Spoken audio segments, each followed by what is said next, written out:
بسم اللہ الرحمن الرحیم۔ کربلا فکر حسین کا نام ہے۔ انسان زندگی میں وہی کرتا ہے جو اس کی فکر ہوتی ہے، جو اس کی آئیڈیالوجی ہوتی ہے۔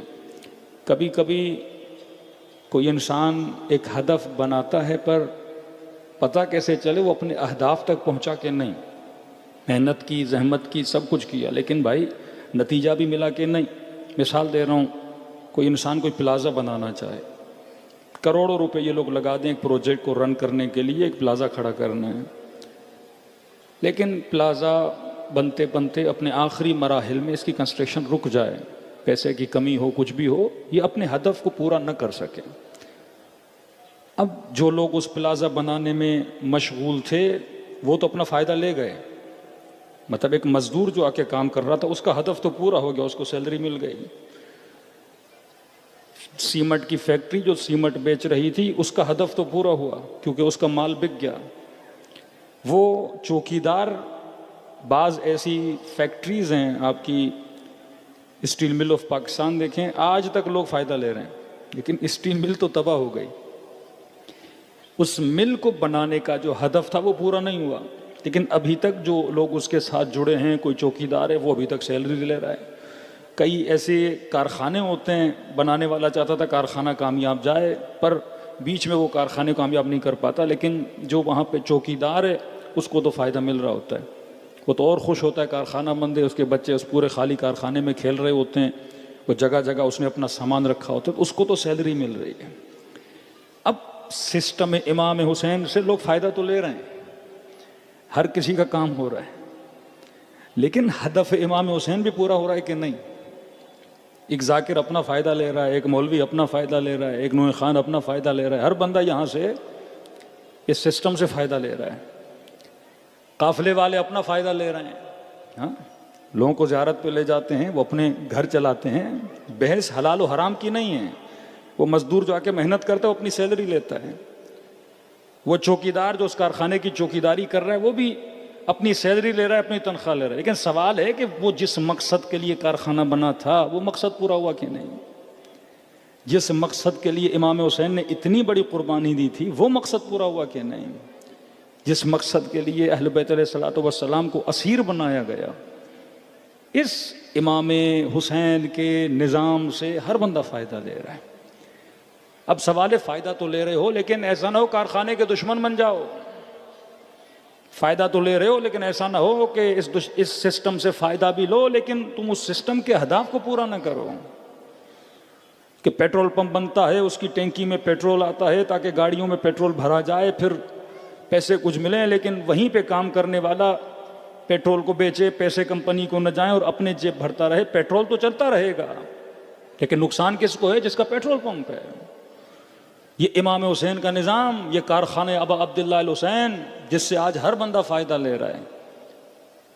کئی لوگوں کے گھر سسٹم کے ساتھ جڑے ہوئے ہیں، اور جب ہم اس کو کمرشلزم کا ذریعہ بنا دیتے ہیں تو پھر ذاتی مفادات شامل ہو جاتے ہیں، پھر ذاکر اور مولوی کی جنگ شروع ہو جاتی ہے۔ مسئلہ یہ نہیں کہ ذکر امام حسین ہے، آج پنجاب کا سب سے بڑا مسئلہ یہ بن چکا ہے کیونکہ علماء زیادہ ممبر پہ جانے لگے ہیں۔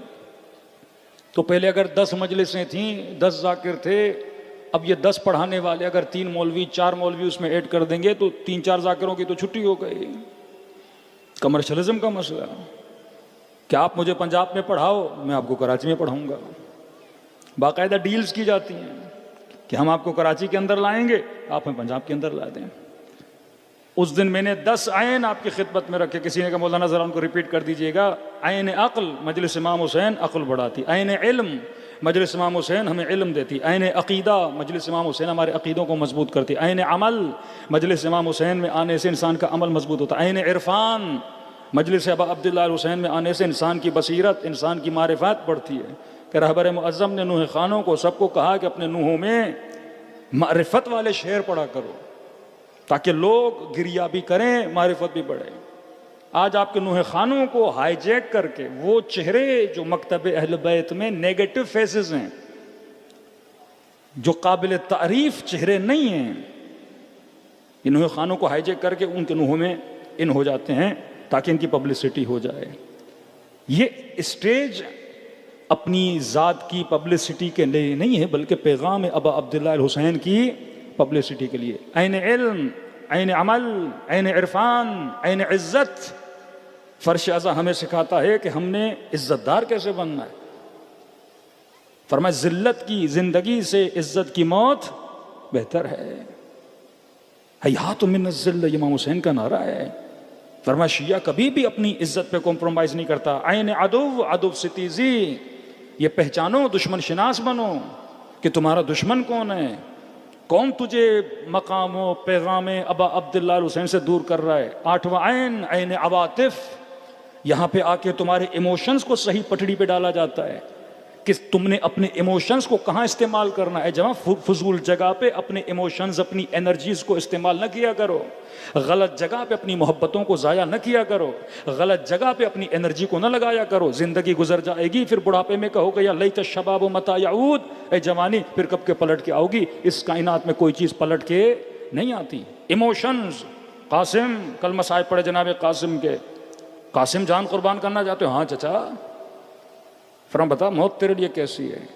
کہا وہ زندگی جو حسین پہ قربان کی جائے، الموت احلا من العسل، ایسی موت میرے لیے شہد سے زیادہ میٹھی ہے. یہ اپنے ایموشنز کہاں پہ خرچ کر رہے ہیں قاسم؟ امام حسین کے لیے، راہ حق میں. ہم بعض اوقات اپنے ایموشنز کو راہ باطل میں خرچ کرتے ہیں. 9 عین، عین عبرت. کربلا عبرت کا مقام ہے. اگر کربلا میں شمر سنا تو آج کے زمانے میں شمر شناس بنو. اگر کربلا میں یزید سنا تو آج کے زمانے میں یزید شناس بنو. دیکھو ہر کس وجہ سے ہر بنا، ابن سعد کس وجہ سے ابن سعد بنا. ہم تو بڑی آسانی سے نام سن لیتے ہیں، زہیر تھا، طلحہ تھا، ابن زیاد تھا، عمرو عاص تھا، دشمن اہل بیت بن گئے، یہ کیا وہ کیا. جناب جنہوں نے رسول کے ساتھ اٹھنا بیٹھنا، جن کا اس ماحول میں رہنا، یہ ایک دن میں تو دشمن امیر المومنین کوئی نہیں بنتا نا. وہ جناب زبیر کے علی کے چہرے کو دیکھے جا رہے ہیں، دیکھے جا رہے ہیں، دیکھے جا رہے ہیں. رسول خدا فرماتے زبیر کیوں دیکھ رہا ہے؟ کہ رسول آپ نے فرمایا النظر الی وجہ علی عبادہ، علی کے چہرے کو دیکھنا عبادت ہے. فرمایا زبیر یاد رکھنا ایک دن آئے گا تو اسی چہرے کے مقابلے میں آ کے کھڑا ہو جائے گا. کیوں زبیر جنگ جمل میں امیر المومنین سے لڑنے نہیں گیا؟ کیونکہ جب آیا مد مقابل امیر المومنین تو مولا نے تلوار نہیں، زرہ نہیں، تو کہا کہ جاؤ علی کے مقابلے میں. زبیر نے کہا نہیں، علی لڑنے کے ارادے سے نہیں آئے، کیونکہ اگر آتے تو علی وہ ساز و سامان پہن کر آتے. جب مد مقابل ہوئے، پھوپھی کا بیٹا ہے، رشتہ دار ہیں، کزن ہیں، فرسٹ کزن ہیں. امام نے صرف اتنا کہا زبیر وہ دن یاد ہے جب میرے چہرے کو دیکھ رہے تھے اور رسول خدا نے کہا تھا کل اسی کے مقابلے میں جاؤ گے؟ کہاں علی مجھے یاد ہے. کہ پھر پلٹ گیا، میدان کو چھوڑ کے چلا گیا، امیر المومنین کے مقابلے میں نہیں آیا. لیکن عبرت نہیں لی اس نے.